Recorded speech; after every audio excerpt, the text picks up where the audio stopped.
flowers. What's the purpose of a flower?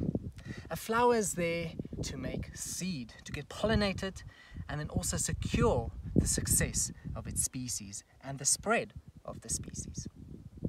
Now, in order to achieve that, the flower needs to be pollinated. And to get pollinated is not always so easy. And one of the plants that have used ingenious ways to achieve that by deception and mimicry is this.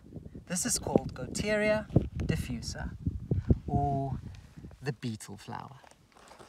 If you look at the flower, it's a typical daisy. It's now springtime, so it's also mating time for the bee flies.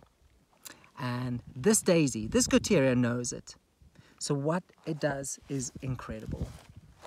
On the flower, you'll see random dots at the base of the flower, close to where the pollen is.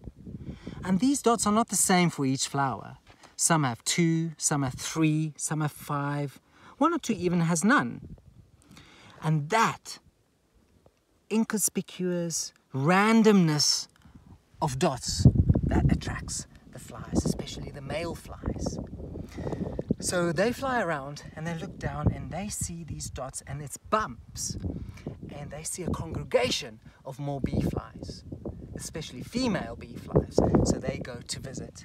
So they go right down to have a chat, to chat up the female bee flies, right there where the pollen is. And as soon as they land, the pollen rubs off immediately on the fly.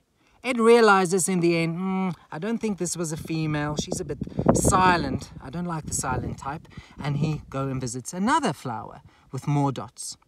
And so pollinate all of these flowers. But it's not that simple, because they've done tests where they used a clear flower and then made ink dots on the inside of the flower to see if that does the same trick, but it didn't. The flies didn't visit the flower. Why? Because it doesn't look like the fly under UV, and it doesn't have that glow, that shininess that the bee flies have. The flower does it incredibly well. So what it does, and we can pull out one of them, it's a bump on the petal. It's not just a marking. And the layers of cells are in such a way that they create this shine, iridescent shine, the same as what the female bee flies would have.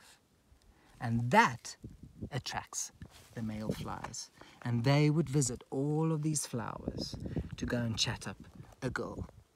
And that deception of this flower is the secret to this flower being so successful, being pollinated and secured its future.